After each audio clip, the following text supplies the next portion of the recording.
بالعلم بل بالأدب تنال أعلى الرتب فعش حياة العلماء وقرأ صنوع.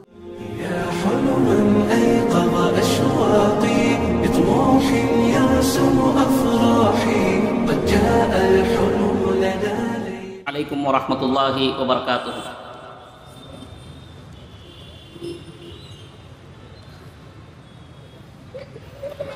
الحمد لله رب العالمين وبه نستعين وصلى الله على نبينا محمد صلى الله عليه وسلم. أعوذ بالله من الشيطان الرجيم. بسم الله الرحمن الرحيم. وما خلقت الجن والإنس إلا ليعبدون. وقال تعالى: يا أيها الذين آمنوا اتقوا الله ولتنظر نفس ما قدمت لغد.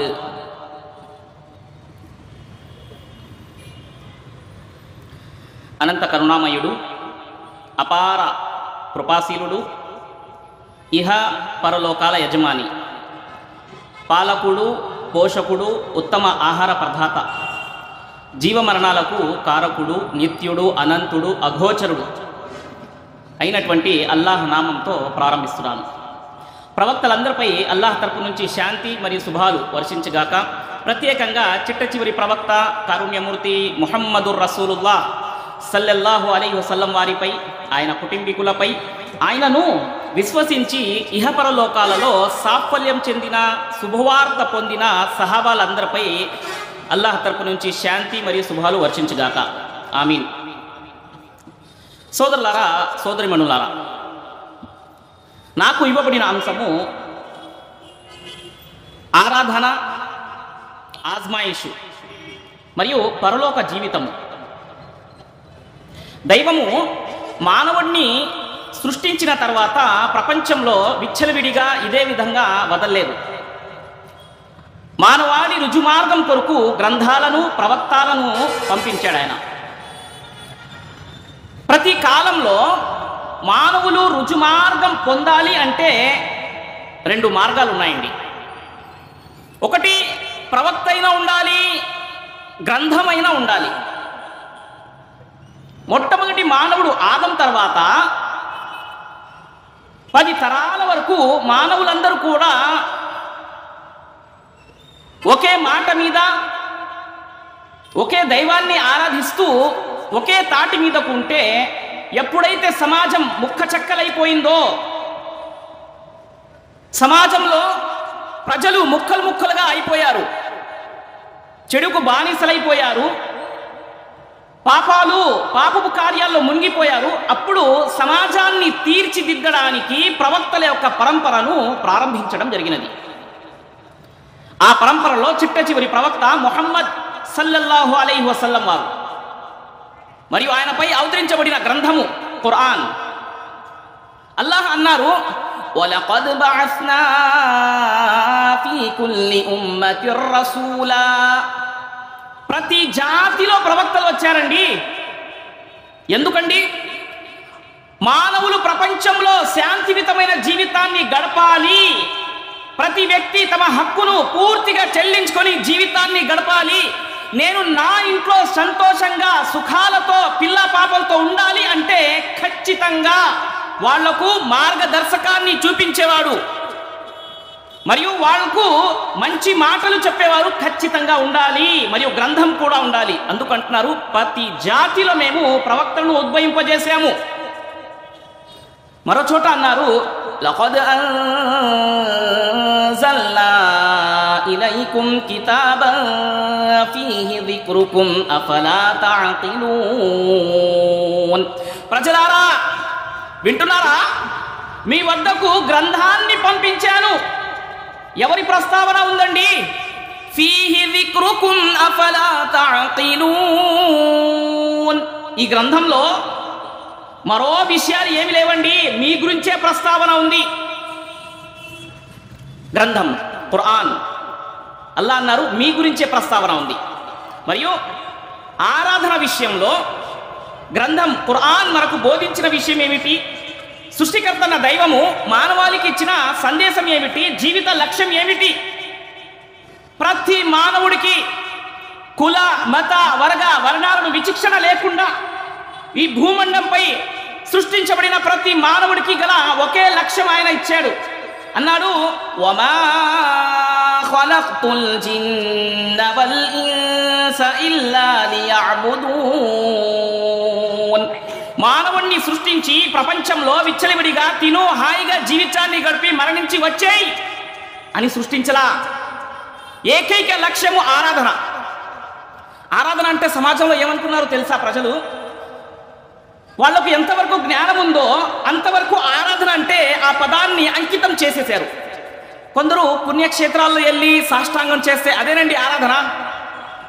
మరికొంతమంది మసీద్లో నమాజ్ చేసేస్తే అంతే అయిపోయిందండి ఆరాధన. మరికొందరు ఉపవాసం పాటించావా, రంజాన్ మాసం గడిచిందా, అంతే ఆరాధన అంటే అదేనండి మనం చేసింది అని చెప్పుకునే వాళ్ళు కూడా ఉన్నారు. మరికొందరు వీళ్లలో అసలు జీవిత లక్ష్యాన్ని మర్చిపోయి నా జీవితము నా ఇష్టము, నువ్వు అడిగేవాడు ఎవడు అని చెప్పేవాళ్ళు కూడా సమాజంలో ఉన్నారండి. అంటున్నారు యువకులు, మై లైఫ్ మై స్టైల్, నా జీవితం అండి, నేను ఎలాగైనా జీవిస్తాను, నా దగ్గర నేను రూపాయి సంపాదించాను, నా దగ్గర బండి ఉందండి, మంచి కంపెనీలో ఉన్న ఒక సెల్ నా దగ్గర ఉంది, ఇంకా నాకు అడిగేవాడేవాడు, ఇలా అనుకుంటున్నారు. అంటే జీవిత లక్ష్యం తెలీదు, ఎందుకు సృష్టించబడ్డాం తెలీదు, మార్గదర్శకం వహించేవారు లేరు, మంచి మాటలు చెప్పేవారు లేరు సమాజంలో.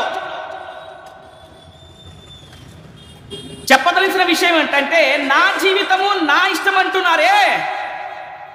గమనించదగిన విషయం ఏమిటంటే మేము మా ఇష్టానుసారంగా ప్రపంచంలో రాలా. అలా అయితే ప్రతి వ్యక్తి కూడా నేను ఫలానా ధనవంతుడి ఇంట్లో పుట్టాలి అని రాసి మరీ వచ్చేవాడు. అలా ఏదైనా ఉందండి? లేదు. ఫలానా వ్యక్తి ఫలానా ఇంట్లో ఫలానా వ్యక్తి నాకు తండ్రిగా ఉండాలి, ఫలానా స్త్రీ నాకు అమ్మగా ఉండాలి అని ఏ వ్యక్తి కూడా నిర్ధారించుకొని రాసుకొని రాలా. మరి ఎలా? దేవుని ఆజ్ఞతో, ఆయన ఆజ్ఞ మేరకు, ఆయన చిత్తమేను ప్రపంచంలో పంపించబడ్డావు. మరి ప్రపంచంలో నువ్వు నీ ఇష్టానుసారంగా రాలేదు అంటే నీ ఇష్టానుసారంగా జీవితాన్ని గడిపేస్తావంటున్నావే, ఎలా సాధ్యం అది? ఏం చేద్దామని? ఏమీ లేదండి. ఆయన ఆజ్ఞ ఆరాధన మన జీవితంలో ఉందా?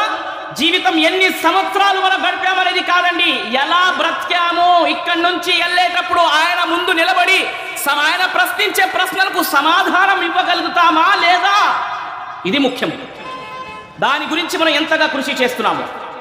ఆయన ఆరాధన కొరకు సృష్టించామంటున్నాడే, ఆ ఆరాధన గురించి మనం ఎంతగా ఆలోచించాము? లేదు, అవగాహన లేదండి. ఆరాధన అంటే ముక్కలు ముక్కలుగా ముక్కలు చక్కలైపోయి నేను సమాజ సేవ చేస్తున్నాను కదా, నా పరిధిలో ఇదే ఆరాధన, నేను ఫలానా పని చేస్తున్నాను కదా, 10 మందికి మంచి చేస్తున్నాను, ఇది చాలు, ఇది తీసుకొని దైవం వద్దకు వెళ్ళిపోతాను, ఆయన క్షమించేస్తాడు.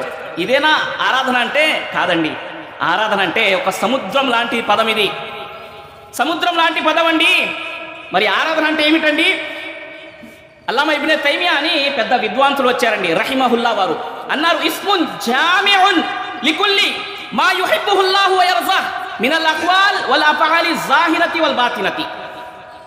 ఏ పని ద్వారా అయితే, ఏ మాటల ద్వారా అయితే దేవుని యొక్క ప్రసన్నత మనం పొందుతామో అవన్నీ కూడా ఆరాధనే. మనం ఏమనుకుంటున్నాం? సాష్టాంగం చేస్తే చాలండి, పుణ్యక్షేత్రాలకు వెళ్ళి వచ్చేస్తే చాలు, ఆరాధించేసాము, దాన ధర్మాలు చేసామని, అన్నదాన కార్యక్రమాలు చేసాము, బట్టలు పెట్టాము, వాళ్ళని ఆదుకున్నాం, వీళ్ళని ఆదుకున్నాం, అయిపోయింది జీవితము. కాదండి, జీవితంలో విశాలమైన సముద్రం అండి ఆరాధన అంటే. ఆరాధన, దీనికి ప్రవక్త సల్లల్లాహు అలైహి వసల్లం వారు మరియు అల్లాహ్ ఖురాన్ గ్రంథంలో కూడా అనేక విషయాలు వివరించారు. అంటే మనము దేవుని ఆజ్ఞ ప్రకారము ఏ ఆచరణ చేసినా కూడా అది ఆరాధన కిందే పరిగణించడం జరుగుతుందని ప్రవక్త సల్లల్లాహు అలైహి వసల్లం వారు వివరించారు. సోదరులారా, వ్యవహారాలు, వ్యాపారము, లావాదేవీలు ఇవన్నీ కూడా ఆయన చూస్తున్నాడు, ఆయన ఆజ్ఞ ప్రకారం చేస్తున్నారా, దానికి కూడా మీకు పుణ్యం లభిస్తుందని చెప్పారు. ప్రవక్త సల్లల్లాహు అలైహి వసల్లం వారి వద్దకు ఒక వ్యక్తి మంచి పర్సనాలిటీతో వచ్చాడండి. హైట్ కూడా ఉన్నాడు, బలం కూడా ఉన్నది. ఫలానా వ్యక్తి వెళ్తూ ఉంటే ఇతర సహాబాలు అనుయాయులు అన్నారు, ఈ వ్యక్తి చాలా స్ట్రాంగ్గా ఉన్నాడు, ఇతను అల్లాహ్ మార్గంలో బయలుదేరితే చాలా పుణ్యాలు లభిస్తాయి అని చెప్పారు. ప్రవక్త వారు అన్నారు, ఒకవేళ వింటున్నారా, ఎవరైతే ఆరాధన అంటే కేవలము మసీదుకి అంకితము, పుణ్యక్షేత్రాలకి అంకితము, దాన ధర్మాలే అనుకుంటున్నారైతే మీరు ఇంకా ఆరాధన అంటే సరిగ్గా అర్థం చేసుకోలేదు ఆ పదాన్ని. వినండి అన్నారు, ఏ వ్యక్తి అయితే ఇంటి నుంచి భార్య పిల్లలను పోషించడానికి, కృషి చేయడానికి, శ్రమపడడానికి బయలుదేరుతున్నాడు, సాయంత్రం కల్లా వస్తే పిల్లల్ని పోషించుకోవాలి, వాళ్ళకు ఒక మొద్ద పెట్టాలి అన్న ఆలోచనతో ఇంటి నుంచి బయలుదేరితే అది కూడా పుణ్యము, ఆరాధన అని చెప్పారు ప్రవక్త సల్లల్లాహు అలైహి వసల్లం వారు. సుబ్హానల్లాహ్. విన్నారండి? ఆరాధన. ఏదో ఇంటి నుంచి బయలుదేరిపోయామండి, ఇంట్లో ఏం తింటున్నారు ఏం పట్టించుకోవట్లేదంటే ఆరాధన విషయంలో నువ్వు వెనకబడి ఉన్నావు. ఈ విషయాన్ని గమనించాలి సోదరులారా. లావాదేవీలు ఏదో వచ్చా మార్కెట్కి అమ్మేస్తున్నామండి, మాకి నచ్చినట్టుగా లాభం ఫుల్లుగా వస్తుంది అనుకుంటున్నారా? తూకంలో తగ్గిందా? ఇప్పుడే విన్నారండి, పట్టుబడిపోతారు మీరు. ప్రవక్త సల్లల్లాహు అలైహి వసల్లం వారు మార్కెట్లోకి వచ్చారండి. ఒక వ్యక్తి బియ్యం యొక్క కుప్పను అట్ట వేసి పెట్టారు. ప్రవక్త వారు వెళ్తూ ఆ బియ్యం యొక్క కుప్పలో చేయి పెడతారు, లోపల తడి బియ్యం కనిపిస్తుంది. అన్నారు, ఏమిటి నువ్వు ఇలా చేసావు? పైగా పొడిగొన్న బియ్యము లోపల తడిసి ఉన్న బియ్యాన్ని పెట్టావా? మోసం చేస్తున్నావా?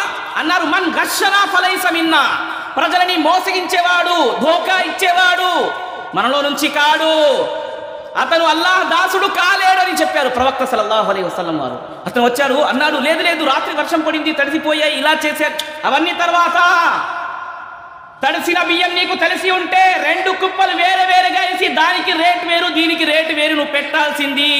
నువ్వు ప్రజల్ని మోసగించావు, నువ్వు విశ్వాసి కాలేడని చెప్పారు ప్రవక్త వారు. సుబ్హానల్లాహ్. ఏమర్థమైందండి? ఆరాధన అంటే మసీదుకి, పుణ్యక్షేత్రాలకు, దాన ధర్మాలు చేసాము అంకితం కాదండి.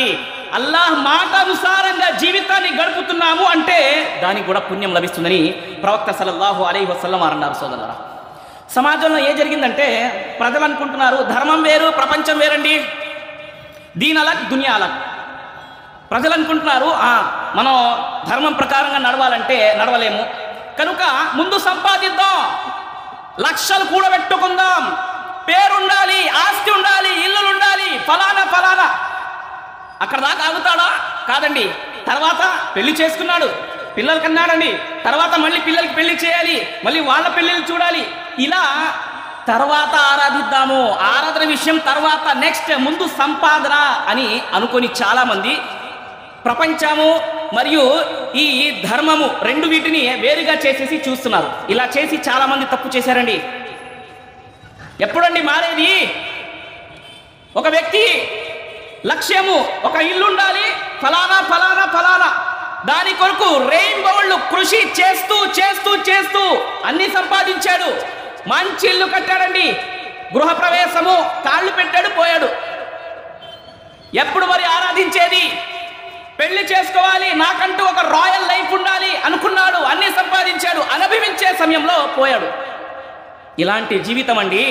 అందుకే అరబీ పరిభాషలో జీవితాన్ని అన్నారు హయాతుల్ ఇన్సాని జిల్లున్ జాయిలున్ అన్నారు. మానవుడి జీవితం ఎలాంటిదంటే ఒక నీడ లాంటిది. ఒక నీడ ఒకే చోట ఉంటుందండి, ఆగి ఉండదు. నీడుంది, కూర్చున్నామంటే అరగంటలో ఇక్కడి నుంచి మళ్ళీ వేరే చోటకు బదిలైపోతుందండి. అలాంటి జీవితము మనం అనుకుంటున్నాం, ఇంకా తర్వాత ఆరాధిద్దాము, సమయం ఉందికా, ఫలానా ఇలా. అసలు ముందు ఆరాధన అంటే తెలుసుకోండి మీరు. ఆరాధన అంటే ప్రజలు సమయాన్ని కేటాయించాలి కాదండి.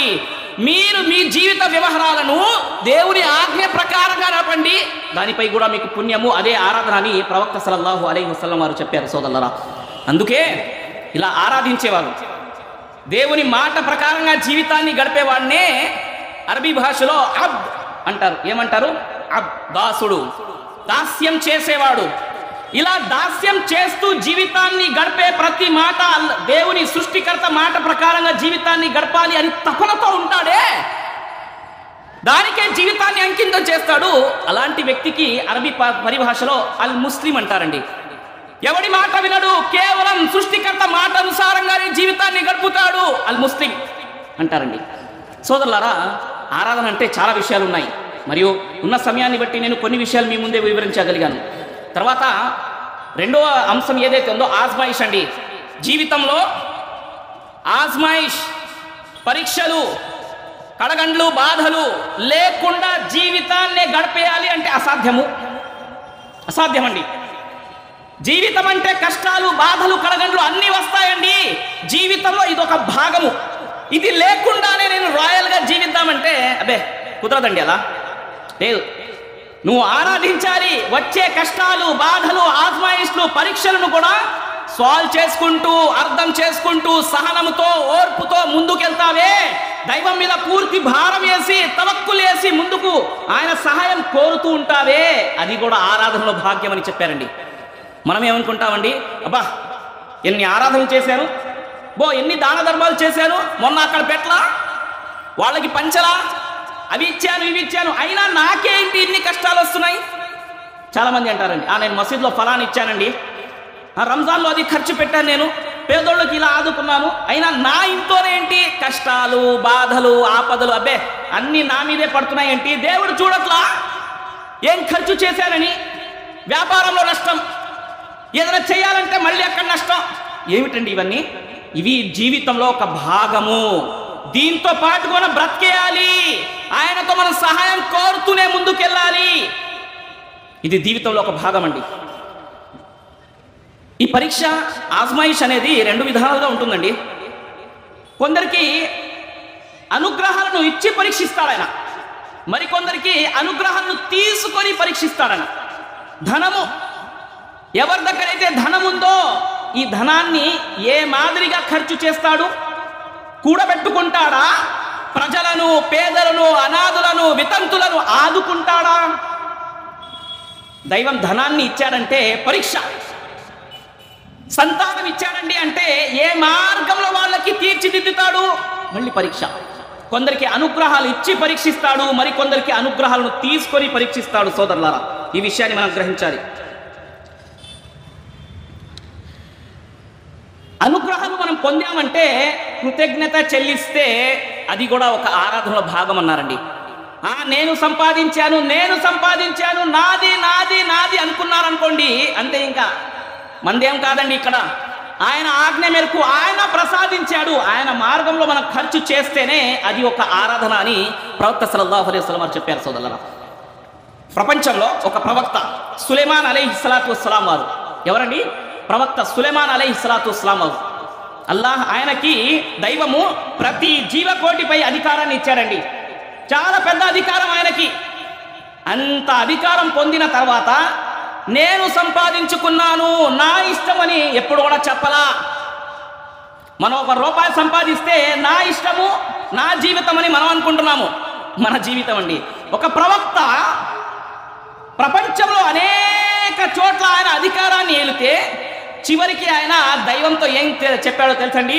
అన్నాడు, రబ్బి ఔజిఅనీ అన్ అష్కుర నిఅమతకల్లతీ అన్అమ్త అలై.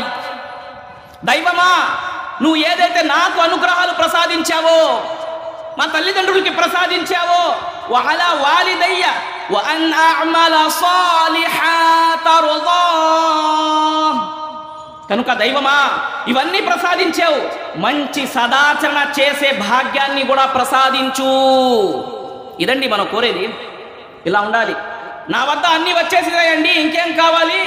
విర్రవీగి మనం నడిచేద్దామంటే, ఫిరోన్ తెలుసా చరిత్రలో? ఫిరోన్ అండి, నా సంపద, ఇంటి నుంచి బయలుదేరేటప్పుడు ధనం యొక్క తాళాలు, దాన్ని మోయడానికి వందల్లో ప్రజలు ఉండేవాళ్ళు. కేవలం ధనాన్ని కాదండి, ఆ ధనాన్ని ఖజానాలు దాచిపెట్టిన ఆ ఖజానా యొక్క తాళాలు ఉంటాయి కదా, చెవిలు, దాన్ని మొయ్యడానికి ఒక టీం.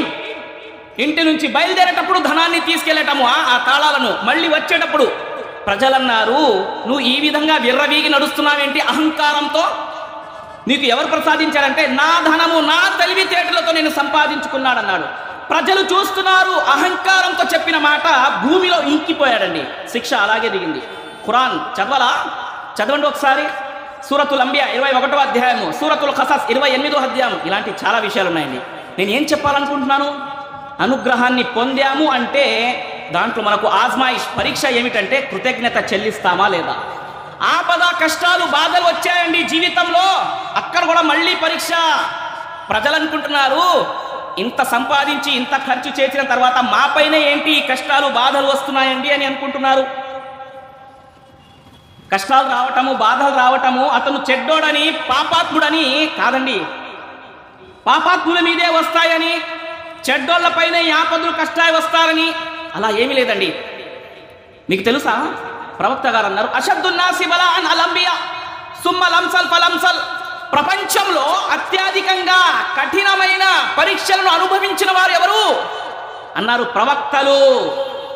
ప్రవక్తల తర్వాత ప్రవక్తల మాదిరిగా విశ్వాసం కలిగి అలాంటి సదాచరణ చేసిన వాళ్లపై ఆ మాదిరిగా కష్టాలు వచ్చాయి.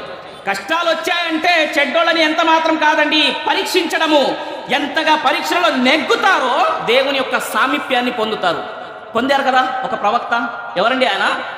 ప్రవక్త ఇబ్రాహీం. అల్లా ఖురాన్ గ్రంథంలో ఆయన చెప్పారండి, ఆయన ప్రతి పరీక్షలో నెగ్గాడు ఆయన.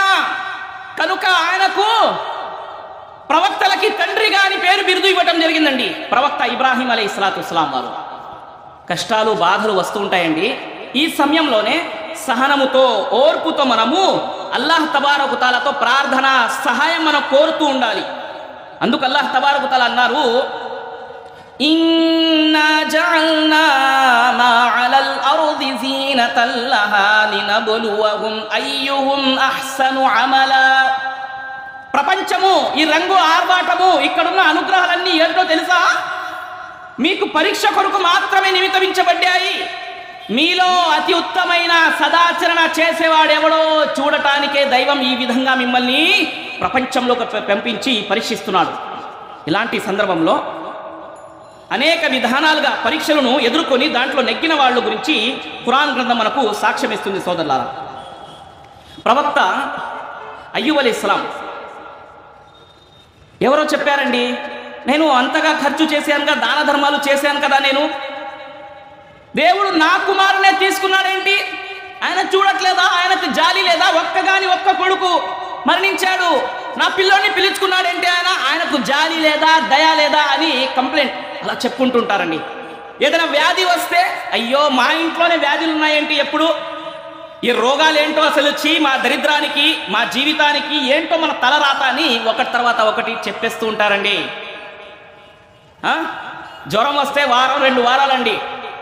ఒక వ్యక్తి గురించి చెప్పనా? ప్రవక్త 18 సంవత్సరాలు దాదాపు వ్యాధిలో శరీరం మొత్తం పుండుగా మారిపోయిందండి. రక్తం కారుతుందండి, పురుగులు పడ్డాయి శరీరంలో. అయినప్పటికీ కూడా దేవుడా నేను ప్రవక్తని, నాకు ఏంటి శిక్ష అని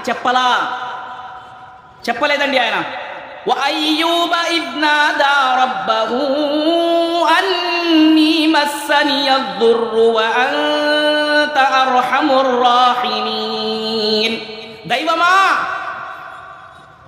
నాకు వ్యాధి ఈ విధంగా వచ్చేసింది, నువ్వు క్షమించేవాడివి, దయా కారుణ్యాన్ని కురిపించేవాడివి, నాపై కాస్త దయను చూపించు అని చెప్పారే, అంతే తప్ప చూడట్లేదా? నేను నీ మార్గంలో కృషి చేసేవాడిని కదా, నేను నీ ప్రవక్తనే కదా, ఎందుకు శిక్షించావు? 18 సంవత్సరాలండి, 1 నెల 2 నెలలు కాదు. ఇంతగా ఆయన జీవితాన్ని గడిపి ఒక ప్రవక్త ఎప్పటికీ కూడా షికాయత్ కంప్లైంట్ చూడట్లేదా అని చెప్పలా. అన్నారు కరుణించు. మనం కూడా ఇదే విధంగా ఆపదలు కష్టాలు వస్తే జీవితంలో దైవమా కరుణించు, నీ అనుగ్రహాన్ని ప్రసాదించు అని ఈ విధంగా దువా చేయాలని ప్రవక్త అయ్యూబ్ అలైహిస్సలాతు వస్సలాం యొక్క జీవితం మనకు సాక్ష్యం ఇస్తుంది. సోదరులారా, సంతానం లేదు, పెళ్ళయిందండి, సంతానం కాల, 1 సంవత్సరము 2 సంవత్సరాలు 3 సంవత్సరాలు ఉన్న భార్య భర్తలకి పెద్ద ఇబ్బంది ఏముండదు. కానీ పక్కింటి వాళ్లకు వీళ్లకు అబ్బో తొందర ఎక్కువ, అడుగుతా ఉంటారండి. ఏ పిల్లలు పుట్లా? నొక్కి నొక్కి మరీ చెప్తూ ఉంటారు, ఏ పుట్లా ఏంటది, ఏదో చూపించుకోండి. వాళ్లకు ఎక్కువగా ఉంటుందండి. అలా చెప్పి చెప్పి చెప్పి వాళ్లకు వాళ్ళ మనసుని బాధ కలిగిస్తూ ఉంటారు. సోదరులారా, వాళ్ళు దైవం మీద పూర్తి నమ్మకంతో ఉన్నారు, ఆ నమ్మకాన్ని కూడా కూల్చేద్దామని ప్లాన్ చేస్తున్నారు సమాజము. ఇదేనా చెప్పేది మాటలు?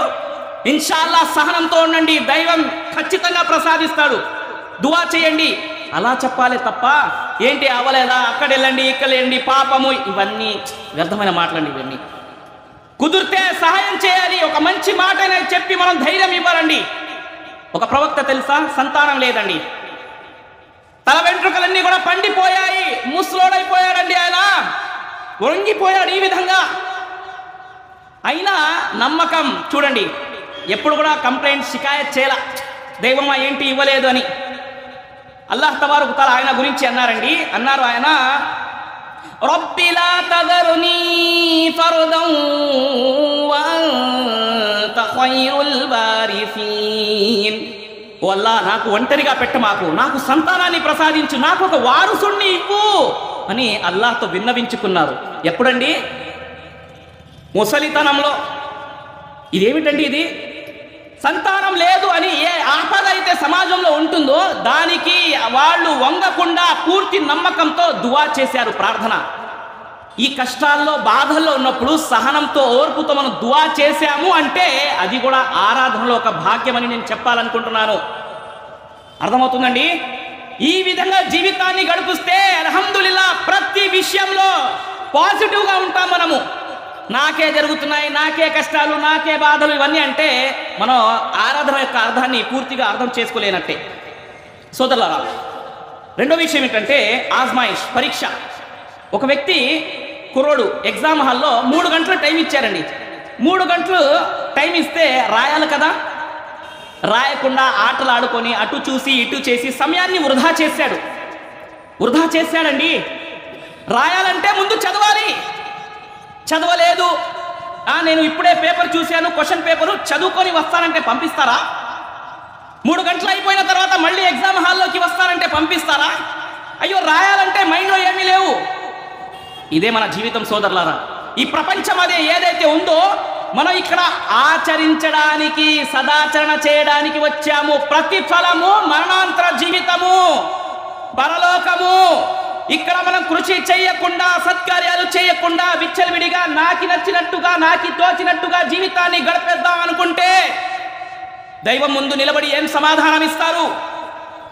నేను నీకు ఈ జీవితాన్ని ప్రసాదించాను, ఈ జీవితాన్ని ఏ విధంగా ఖర్చు చేశావు, ఎంతవరకు నువ్వు కృషి చేశావు?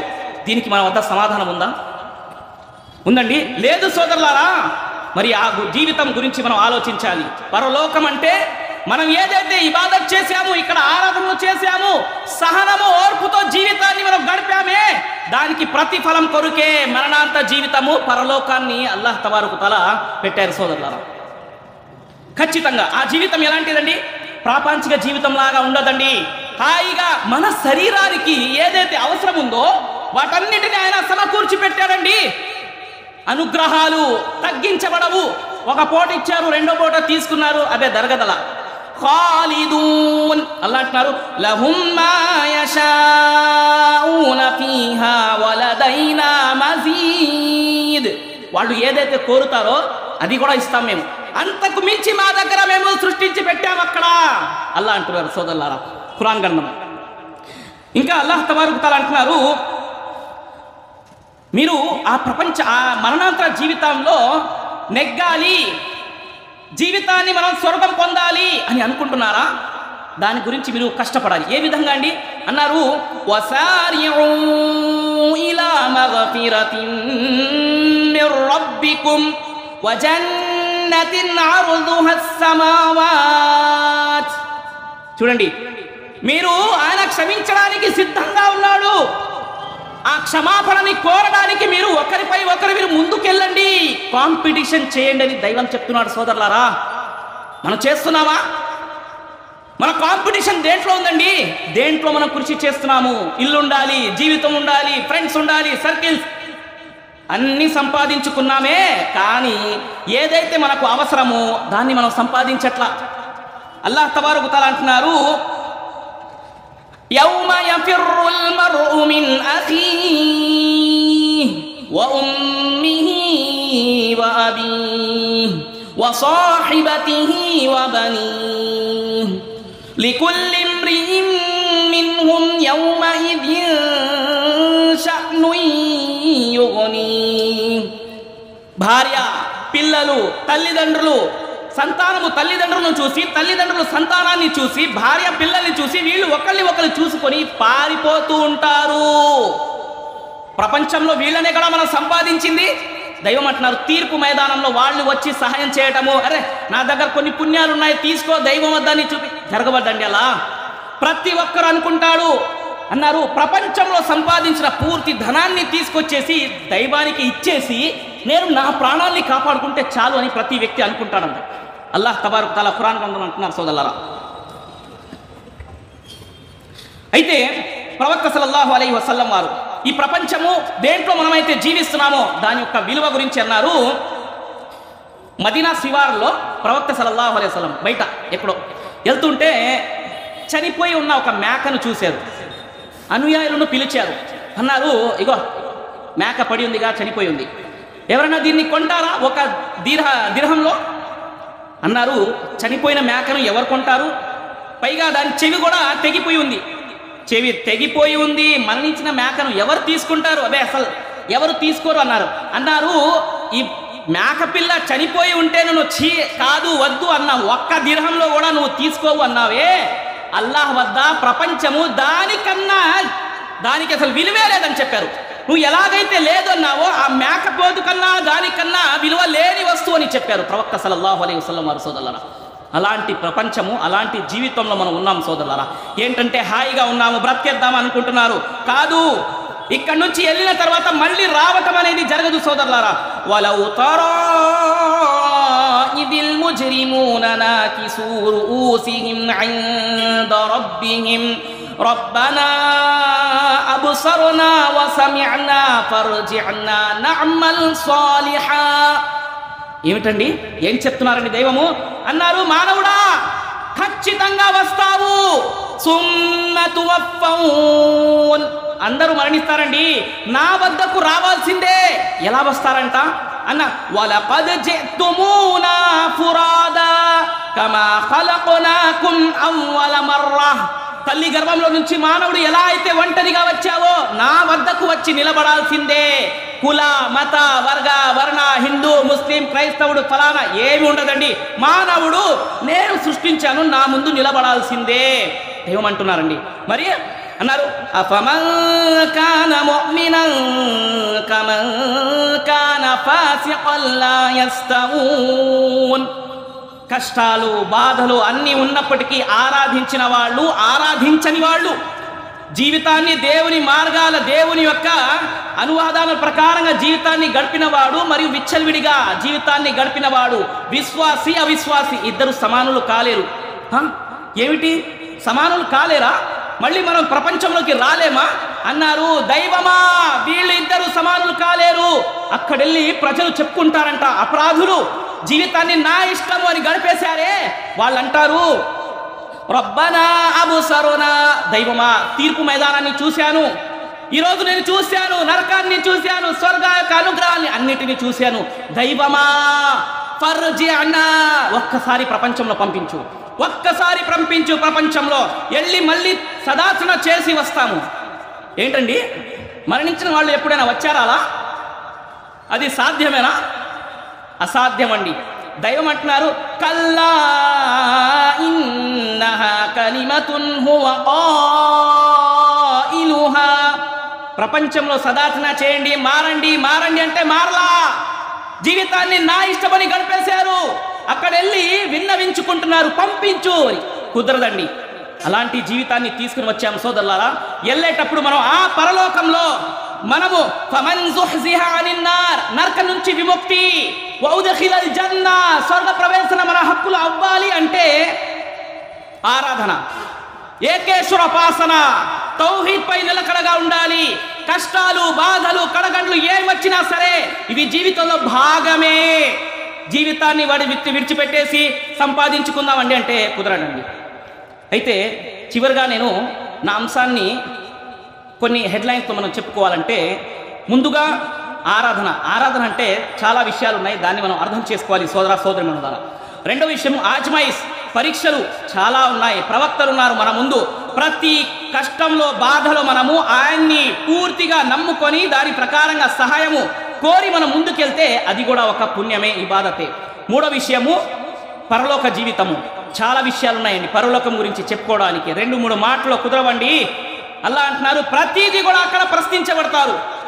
ఒక చిన్న సంఘటన చెప్పి, ప్రవక్త సల్లల్లాహు అలైహి వసల్లం వారు సహాబీ వద్దకు వెళ్ళారండి.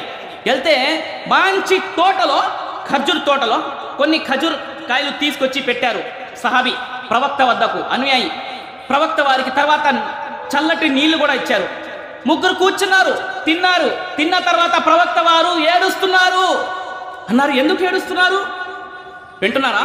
ఎందుకు ఏడుస్తున్నారు అన్నారు. అల్లా సుమ్మ లతుస్అలున్న యౌమఇజిన్ అనిన్ నഈం, మనం ఏదైతే అనుగ్రహాలు తింటున్నామే దీని గురించి ఖచ్చితంగా ఆయన ప్రశ్నిస్తాడని చెప్తున్నారు అని ప్రవక్త గారు చెప్పారండి. ఏం తినేశారండి వాళ్ళు? ఖర్జూర్ కాయలు, చల్లటి నీరు. ఆ ఖర్జూర్ కాయలు తిని నీళ్లు తాగి శాప మీద పడి జీవితాన్ని గడిపిన వాళ్ళు దైవం అడుగుతాడు దీని గురించి అని ప్రశ్నిస్తూ ఉంటే, ఆలోచిస్తూ ఉంటే మన జీవితం ఏమిటండి? ముక్క లేనిదే ముక్క దిగదు, అలా ఉందండి. ఏసీలు కావాలి, రాయల్ లైఫ్, ఇలాంటి అన్ని మనం అనుభవించేశామే. ఎంతగా ప్రశ్నించబడతామండి, ఎంతగా ప్రశ్నించబడతాము. ప్రతి ఒక్కరూ ఆలోచించాలి సోదరులా. చివరిలో అల్లాహ్ తబారకు తలాతో దువా చేస్తున్న అల్లాహ్ తబారకు తలా ఆరాధనకు సంబంధించి ఏదైతే మనం చెప్పుకున్నా, ముందు నన్ను, తర్వాత మనందరినీ దాని ప్రకారంగా ఆచరించే భాగ్యాన్ని ప్రసాదించుగాక. ఆమీన్. వాఖిరు దవానా అనిల్ హమ్దులిల్లాహి రబ్బిల్ ఆలమీన్.